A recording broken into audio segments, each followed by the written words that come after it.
Question number 65. He plays tennis. Choose the negative form of the sentence given above. ఇవ్వబడిన సెంటెన్స్కి negative sentence రాయాలి. గమనించండి, he plays tennis అనేది present indefinite tense. Present indefinite టెన్స్లో negative sentence రాయాలంటే do not లేదా does not వాడాలి.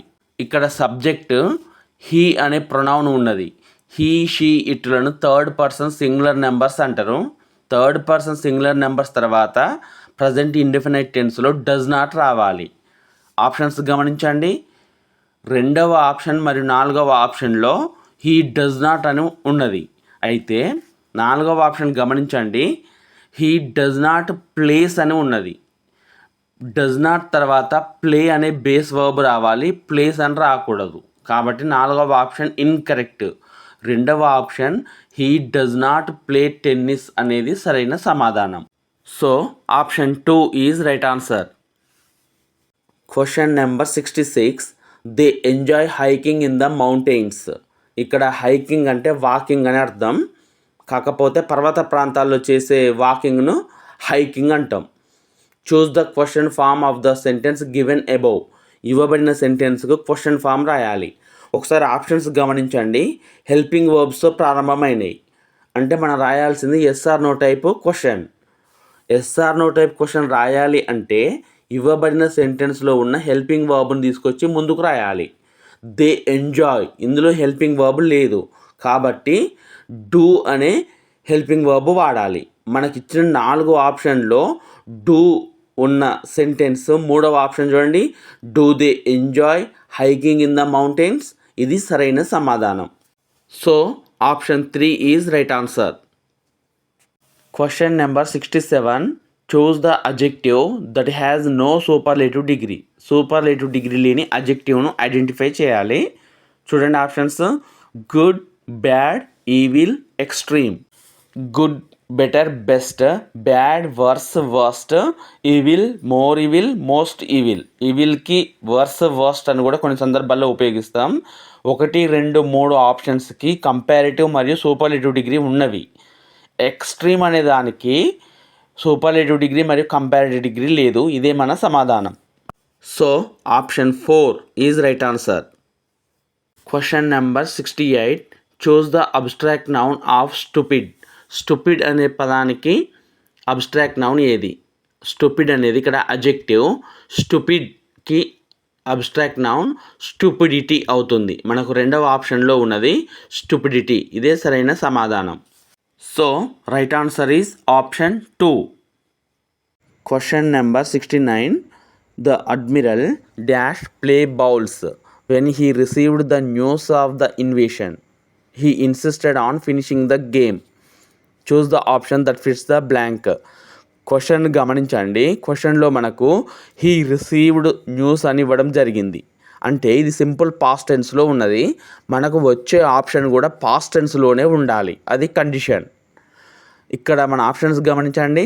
Has played, ఇది present perfect tense, ఇది మనకు అవసరం లేదు. వాస్ ప్లేయింగ్, ఇది పాస్ట్ కంటిన్యూస్ టెన్స్, ఇదే మన సమాధానం. వుడ్ ప్లే అని ఉంది కదా, వుడ్ ప్లే అనేది పాస్ట్ హ్యాబిట్స్ని తెలియజేయడానికి ఉపయోగిస్తాం. కండిషనల్ సెంటెన్స్లో ఉపయోగిస్తాం. ఇక్కడ స్పెసిఫిక్ ఈవెంట్, సో ఇది సరైనది కాదు. ఈజ్ ప్లేయింగ్ అనేది ప్రజెంట్ కంటిన్యూస్ టెన్స్. మన సమాధానం was playing.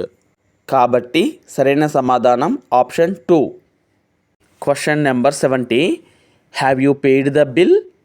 Yes, I dash it while you were away. Choose the option that fits the blank. గమనించండి, ఇచ్చిన క్వశ్చన్లో యువర్ అవే అని ఉంది కదా, అది పాస్ట్ టెన్స్. మన సమాధానం పాస్ట్ టెన్స్లోనే రావాలి. ఆప్షన్స్ గమనించండి. Paid, was paying, have not paid, have been. 3, 4 options present టెన్స్కు సంబంధించినవి. Have not paid, have been, ఈ రెండు కూడా మనకు అవసరం లేదు. పెయిడ్, వాస్ పేయింగ్ అని ఉంది కదా, పెయిడ్ అనేది completed action. Bill already pay చేశాము కాబట్టి ఇది సరైన సమాధానం. వాస్ పేయింగ్ అంటే పాస్ట్ టెన్స్లో ఒక టైంకు పని జరుగుతున్నప్పుడు వాస్ పేయింగ్ అని వాడాలి. ఇది ఇక్కడ ఇన్కరెక్ట్. మన సమాధానం paid. So right answer is option 1. Question number 71. We should never dash ethical values. Choose the option that fits the blank. Options గమనించండి. డీవియేట్ ఇన్ అనేది అభిప్రాయ భేదాలు ఉన్నప్పుడు ఉపయోగించాలి. డీవియేట్ ఇన్ ఒపీనియన్స్ అంటారు, ఇక్కడ అవసరం లేదు. డీవియేట్ తర్వాత విత్ అనే ప్రిపోజిషన్ రాదు, ఇది ఇన్కరెక్ట్ యూసేజ్. డీవియేట్ ఫ్రమ్ అంటే ఒక దారి నుంచి కానీ ఒక స్టాండర్డ్ ప్రిన్సిపల్ నుంచి కానీ తప్పుకుంటే దాన్ని డీవియేట్ ఫ్రమ్ అనాలి. ఇక్కడ మన క్వశ్చన్కు ఇదే సరైన సమాధానం. We should never deviate from ethical values నుంచి మనం ఎప్పుడు కూడా తప్పుకోవద్దు. So right answer is option 3. Question number 72. We walked into the theatre. In the above sentence into indicates. ఇవ్వబడిన సెంటెన్స్లో ఇంటూ అనేది దేన్ని సూచిస్తుంది? గమనించండి ఆప్షన్స్. పర్పస్ను సూచించే ప్రిపోజిషన్స్ టు, ఫర్. రీజన్ ఉంది కదా, రీజన్ సూచించే ప్రిపోజిషన్స్ డ్యూ టు, బికాస్ అనే ప్రిపోజిషన్స్ రీజన్ సూచిస్తాయి. మెథడ్, బై, విత్ అనే ప్రిపోజిషన్స్ మెథడ్ను సూచిస్తాయి. డైరెక్షన్ సూచించే ప్రిపోజిషన్స్ ఇంటూ, టు, టువర్డ్. మనకి ఇవ్వబడిన సెంటెన్స్లో ఇంటూ అని ఉన్నది, ఇది డైరెక్షన్ సూచిస్తుంది. కాబట్టి సరైన సమాధానం option 4. Question number 73. The following word typically has stress on the second syllable in ఇంగ్లీష్లో సెకండ్ సిలబుల్పై స్ట్రెస్ ఉండే వర్డ్స్ ఏంటి అనేది ప్రశ్న. గమనించండి options. Nouns and adjectives, verbs, adverbs, pronounce.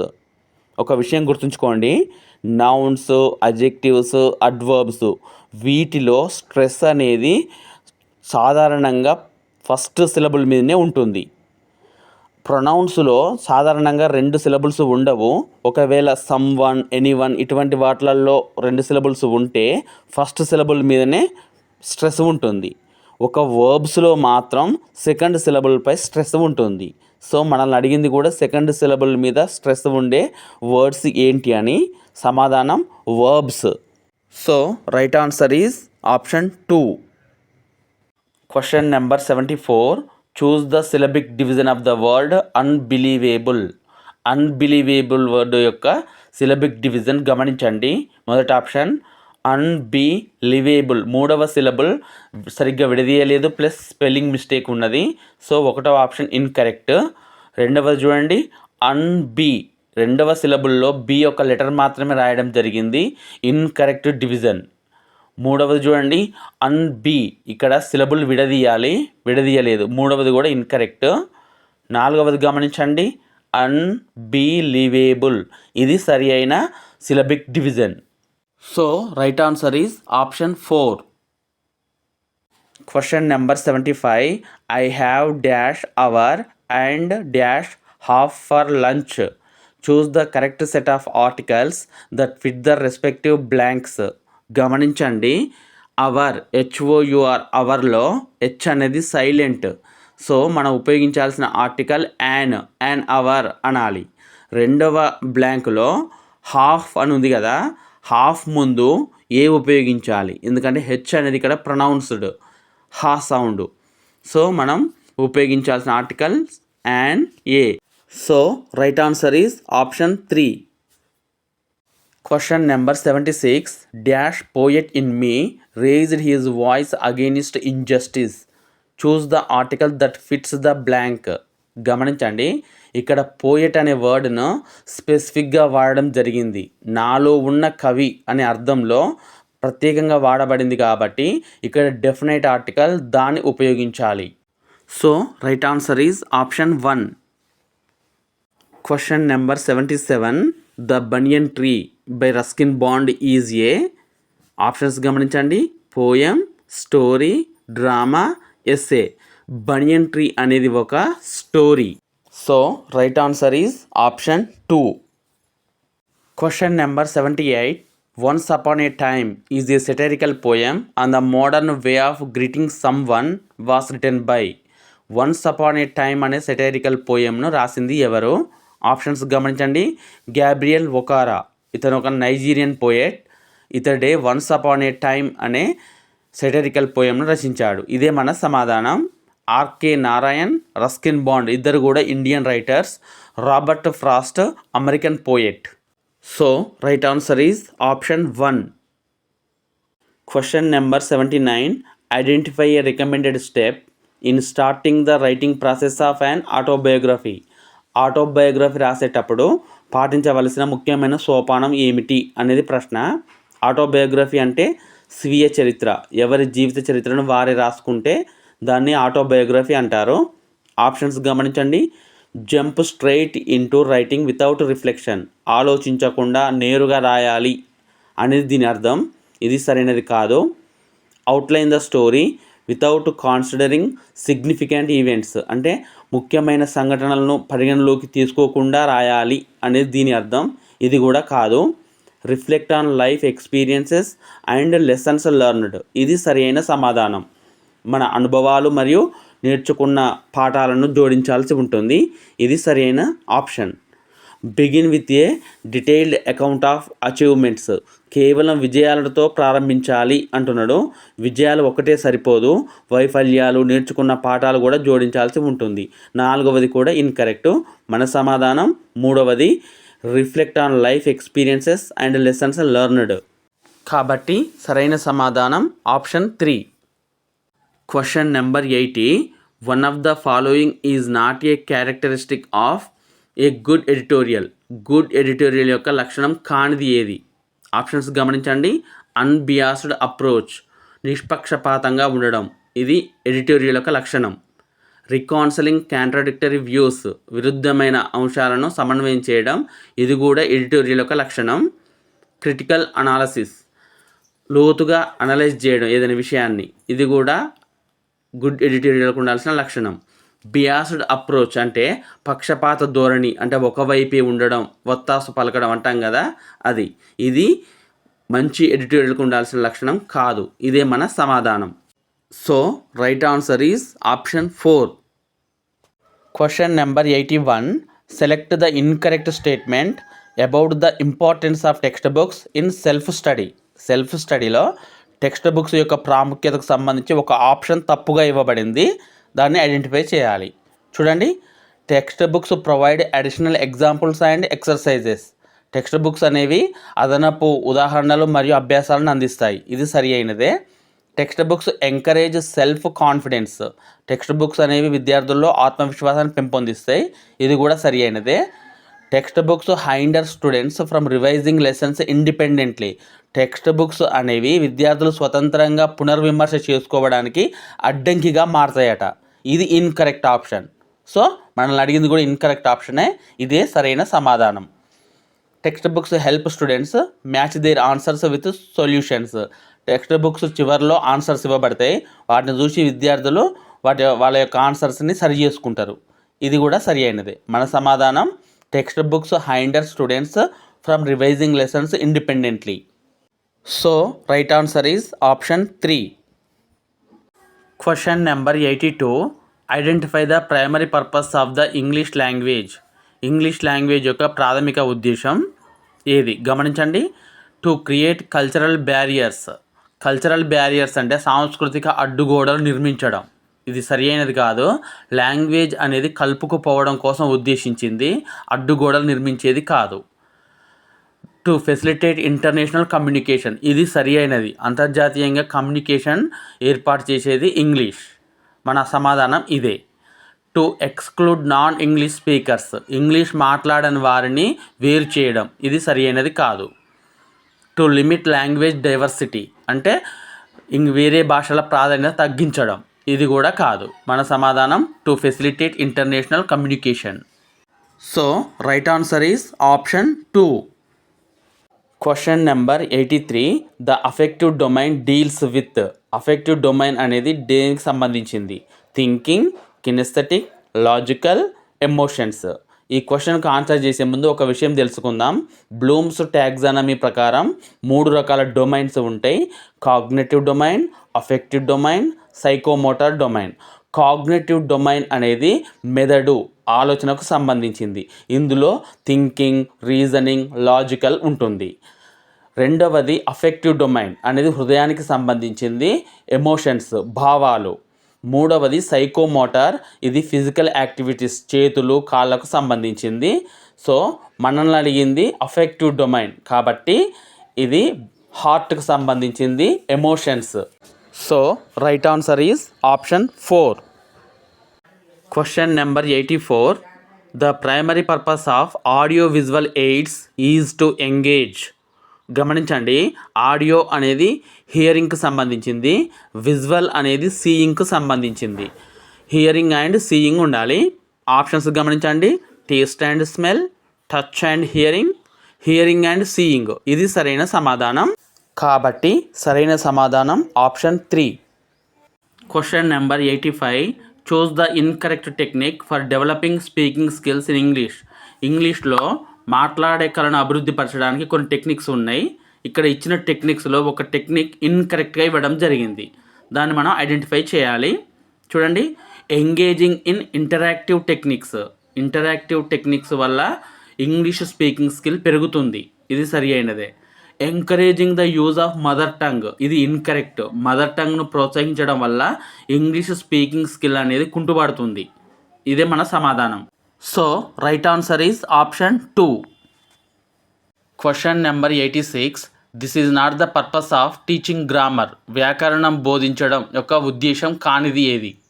చూడండి, to improve productive skills. Productive skills అంటే speaking and writing.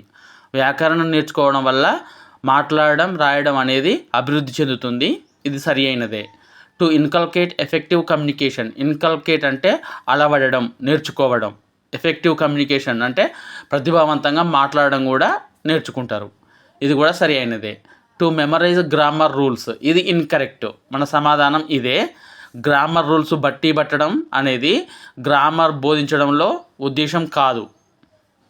To avoid ambiguity in expression. Ambiguity అంటే గందరగోళం. ఒకే వాక్యానికి 2-3 అర్థాలు వచ్చే సందర్భాల్లో ఏది వాడాలి అనేది గ్రామర్ నేర్చుకోవడం వల్ల ఆ గందరగోళం అనేది తొలగిపోతుంది, ఇది సరి అయినదే. మన సమాధానం to memorize grammar rules. So option 3 is right answer. Question number 87. Choose the incorrect statement about illustrating with examples. ఉదాహరణల ద్వారా వివరించడం అనే దానికి సంబంధించి క్రింద ఇచ్చిన ఆప్షన్స్లో ఒకటి ఇన్కరెక్ట్గా ఉన్నది, దాన్ని మనం ఐడెంటిఫై చేయాలి. గమనించండి, illustrating with examples cannot make concepts relatable to students. అంటే ఉదాహరణల ద్వారా వివరించడం అనేది విద్యార్థులకు సంబంధించినదిగా ఉండదు, ఇది ఇన్కరెక్ట్. ఎందుకంటే కష్టతరమైన విషయాలను విద్యార్థులకు తెలిసిన విషయాలతో లేదా విద్యార్థుల అనుభవాలతో మనం పోల్చి చెప్పినప్పుడు వాళ్ళకు సులభంగా అర్థమవుతుంది. సో ఇది ఇన్కరెక్ట్ సెంటెన్స్, ఇదే మన సమాధానం. So right answer is option 1. Question number 88. Identify the technique that involves rewriting sentences in a way that maintains the original meaning but uses different words. అంటే ఒకరు చెప్పిన లేదా ఒక చోట రాసిన వాక్యాలు అర్థం మారకుండా సొంత మాటలలో చెప్పడాన్ని ఏమంటారు? ఆ టెక్నిక్ పేరు ఏమిటి అనేది ప్రశ్న. ఆప్షన్స్ గమనించండి. ట్రాన్స్ఫార్మేషన్ ఆఫ్ సెంటెన్సెస్ అంటే యాక్టివ్ వాయిస్ నుండి ప్యాసివ్ వాయిస్కి మార్చడం, డైరెక్ట్ స్పీచ్ నుండి ఇండైరెక్ట్ స్పీచ్కి మార్చడం, ఇది ట్రాన్స్ఫార్మేషన్ ఆఫ్ సెంటెన్సెస్, ఇది కాదు. పారాఫ్రేజింగ్ అంటే ఒకరు చెప్పిన మాటలను ఒక చోట రాసిన వాక్యాలను అర్థం మారకుండా సొంత మాటల్లో చెప్పడాన్ని పారాఫ్రేజింగ్ అంటారు. మన క్వశ్చన్కు సమాధానం ఇదే. సింటాక్స్ అంటే పదాల కూర్పు, అంటే సబ్జెక్టు, వర్బ్, ఆబ్జెక్టు వాటి యొక్క అమరిక ఏ విధంగా ఉండాలి అని తెలియజేస్తుంది. స్కిమ్మింగ్ అంటే ఇది ఒక స్పీడ్ రీడింగ్ టెక్నిక్. వార్తాపత్రిక హెడ్లైన్ చదివి మొత్తం అర్థం చేసుకోవడం లేదా ఒక నావెల్ చదవడం, ఇటువంటివి స్కిమ్మింగ్ కిందకి వస్తాయి. మన సమాధానం paraphrasing. So the right answer is option 2. ఇప్పటి వరకు మనం డిఎస్సి ప్రీవియస్ పేపర్లోని ఇంగ్లీష్ క్వశ్చన్స్ డిస్కస్ చేయడం జరిగింది. మరిన్ని ప్రీవియస్ పేపర్స్ కోసం మరియు ఇతర గ్రామర్ టాపిక్స్ కోసం ఛానల్ని ఇప్పుడే సబ్స్క్రైబ్ చేయండి. Thank you.